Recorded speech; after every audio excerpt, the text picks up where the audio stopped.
कहानी की शुरुआत में लॉरेंस नाम का साइंटिस्ट एक डैम पर भूकंप की जांच कर रहा होता है, जबकि उसका साथी किम डैम के अंदर से जांच कर रहा है। अचानक वहाँ तेज भूकंप आने लगता है और डैम टूटने लगता है। यह देखकर लॉरेंस लोगों की जान बचाने में लग जाता है। वहीं किम भी तेजी से भागते हुए डैम से बाहर निकलने की कोशिश करता है। भागते हुए किम की नजर एक डरी हुई छोटी बच्ची पर पड़ती है।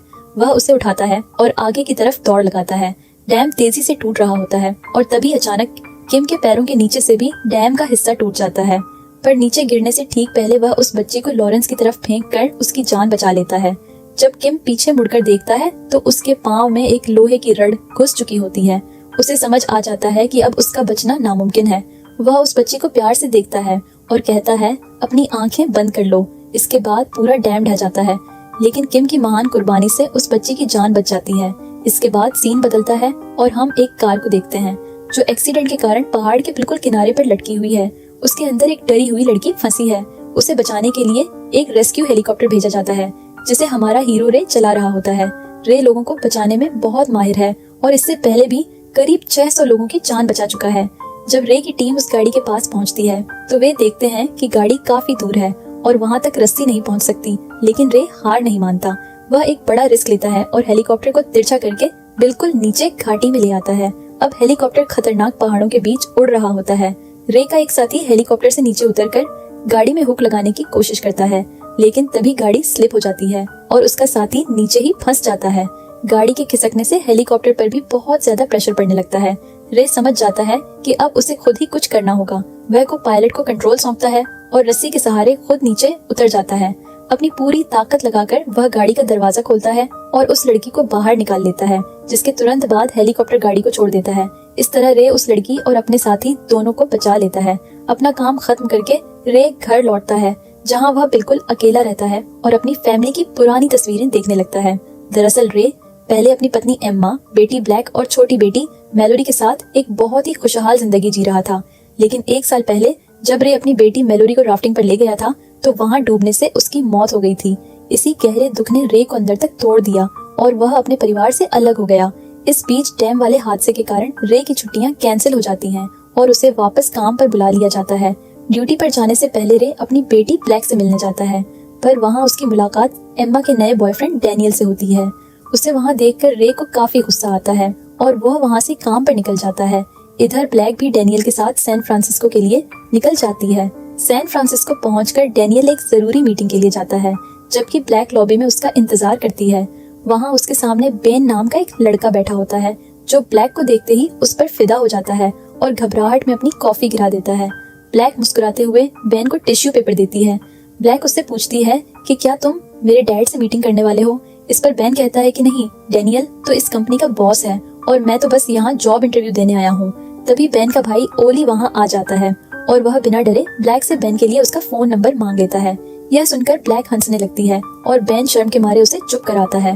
ओली कहता है कि मुझे पता है जब हम यहाँ से चले जाएंगे तो तुम पछताओगे कि तुमने नंबर क्यों नहीं मांगा। तभी वहाँ एक लड़की आती है और कहती है कि मैं तुम्हें नंबर दे सकती हूँ, भर क्यों नहीं मांगा।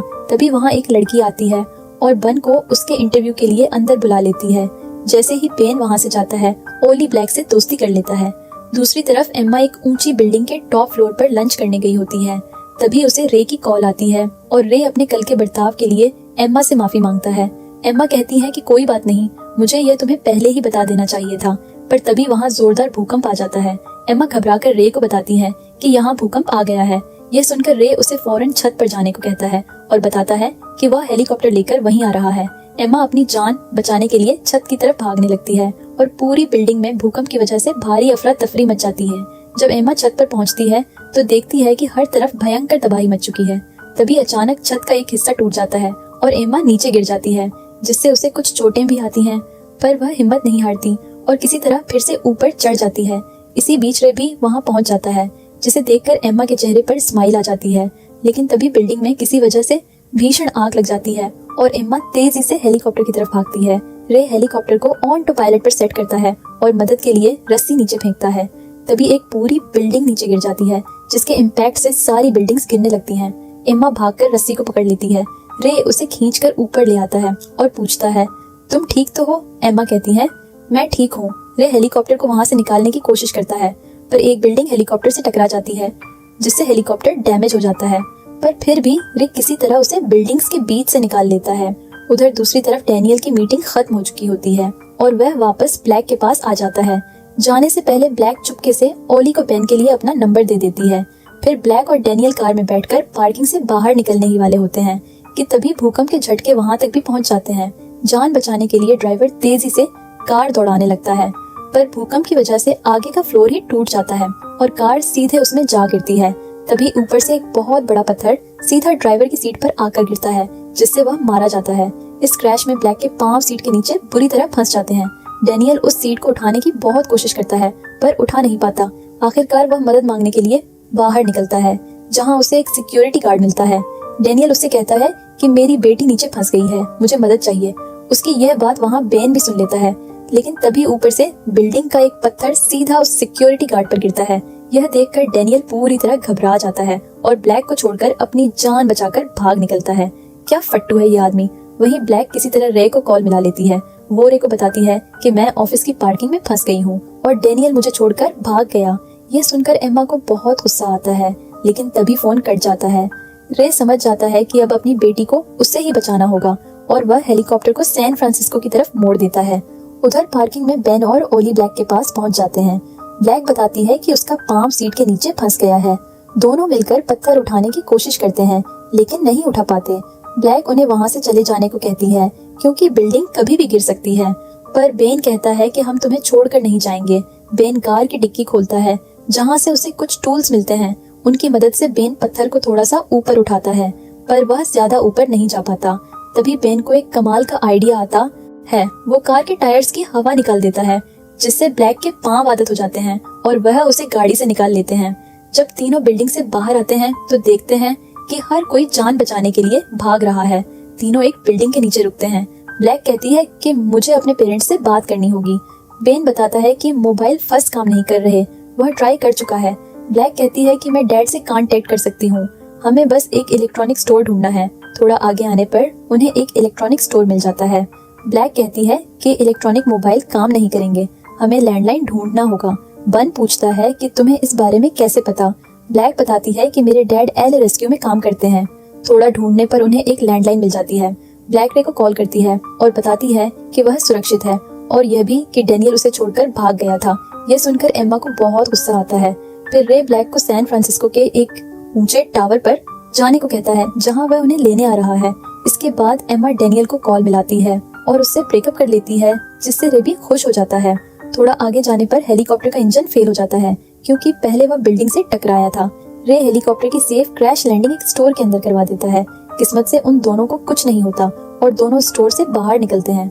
रे कार के दरवाजे खोलने की कोशिश करता है, इस उम्मीद में कि कोई खुल जाए। तभी उनकी नजर एक ट्रक पर पड़ती है, जो पहले से खुला होता है। एम्मा देखती है कि किसी ने उस ट्रक को चुराया हुआ है। रे कहता है तो ठीक है, हम इसे फिर से चुरा लेते हैं। तभी एक आदमी रे के सिर पर गन तान देता है। रे के पास टाइम नहीं होता, इसलिए वह एक ही पंच में आदमी को ढेर कर देता है और ट्रक लेकर निकल जाता है।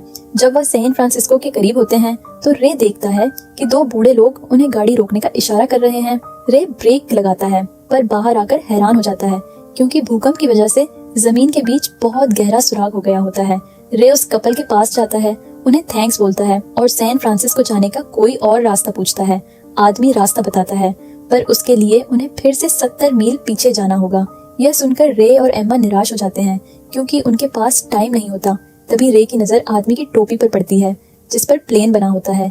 इसके बाद रे उन्हें अपनी कार देकर उनका प्लेन उधार ले लेता है। जब दोनों प्लेन में बैठते हैं तो फाइनली रे अपने दिल की बात करता है। वो एम्मा को कहता है कि मैलोरी को राफ्टिंग पर ले जाने का आइडिया मेरा था और मैं वहाँ होते हुए भी उसे बचा नहीं पाया। इसने मुझे अंदर से तोड़ दिया, जिसकी वजह से मैं तुम्हारा और ब्लैक का सामना नहीं कर पाया और खुद को दूर कर दिया। यह सुनकर एमआरए को कहती है कि इसमें तुम्हारी कोई गलती नहीं थी। मुझे पता है अगर तुम हमारी बेटी को नहीं बचा पाए तो कोई भी नहीं बचा पाता। यह सुनकर रे खुद को माफ कर देता है और दूसरी बेटी को बचाने के लिए तैयार हो जाता है। जब वह सैन फ्रांसिस्को पहुंचते हैं तो रे देखता है पूरा शहर तबाह हो गया है और प्लेन लैंड करने की कोई जगह नहीं बची। रे डिसाइड करता है उन्हें प्लेन से जंप लगाना होगा। इससे एम्मा डर जाती है, पर रे उसे अपने साथ बांधकर जंप लगा देता है और वह एक स्टेडियम में लैंड होते हैं। दूसरी तरफ ब्लैक जब टावर के करीब पहुंचती है तो देखती है वह जल रहा है, जिसका मतलब अब वह वहां नहीं जा सकते। बेन कहता है अब क्या करें।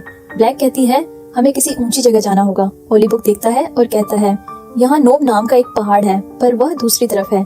ब्लैक कहती है तो हमें वहीं पहुंचना होगा और सब भागने लगते हैं। जब वह थोड़ा आगे आते हैं तो फिर से भूकंप आने लगता है। बेन गिर जाता है और उसके ऊपर ग्लास टूटकर गिरता है और एक शीशा उसकी टांग में घुस जाता है। ओली डर से घबराने लगता है पर ब्लैक उसे शांत करती है। इस बार भूकंप बहुत डेंजरस होता है। रे एम्मा को पीछे भेजता है और लोगों की मदद करने लगता है। तभी उसकी नजर एक घायल बच्ची पर पड़ती है। रे उसे उठाता है और पीछे ले जाता है। जब भूकंप रुकता है तो दोनों देखते हैं आगे जाने का रास्ता ब्लॉक हो गया है। रे पीछे मुड़ता है तो उसकी नजर बोट पर पड़ती है और एम्मा से कहता है हमें पानी से जाना होगा। दूसरी तरफ भूकंप के बाद ब्लैकबर्न की टांग से शीशा निकालती है, जिसके बाद तीनों पहाड़ की तरफ बढ़ने लगते हैं। वहीं रे बोट में टावर के पास पहुंचता है और देखता है वह जल रहा है। यह देखकर वह समझ जाता है ब्लैक वहाँ नहीं है। उसे यकीन होता है ब्लैक सेफ है और किसी ऊंची जगह जा रही होगी। तभी पानी में कुछ हलचल होती है। रे को समझ आ जाता है कि सुनामी आने वाली है, जिसकी वजह से वह वहाँ से जाने लगता है।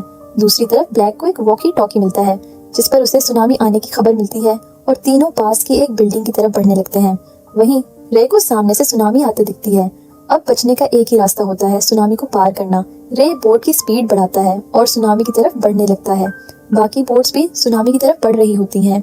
रे तेजी से ऊपर की तरफ बढ़ता है और ऊपर पहुंचने ही वाला होता है कि एक बड़ा शिप आ जाता है। रे बोट मुड़कर बच जाता है। ऊपर से कंटेनर गिरने लगते हैं पर रे अपनी हैवी ड्राइविंग से बोट को बचा लेता है, लेकिन शिप जाकर ब्रिज से टकराता है जिस पर डेनियल भी होता है और पूरा ब्रिज टूट जाता है। इसके बाद सुनामी सिटी की तरफ बढ़ने लगती है। दूसरी तरफ ब्लैक बेन और ओली के साथ बिल्डिंग पर पहुंचती है, पर तभी वह देखती है सुनामी आ रही है।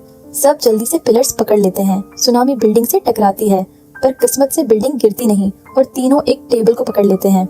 इसके बाद तीनों ऊपर वाली मंजिल पर पहुंचते हैं जहां पानी नहीं पहुंचा होता। जब ब्लैक खिड़की से बाहर देखती है तो उसे रे दिखता है जो बोट में उसे ढूंढ रहा होता है।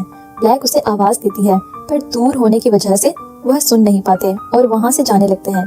तभी एम्मा की नजर एक लाइट पर पड़ती है जो उनकी बोट पर आ रही होती है। जब दोनों मुड़ते हैं तो ब्लैक को देखते हैं। उसे देखकर दोनों बहुत खुश होते हैं क्योंकि फाइनली पापा की परी मिल गई होती है।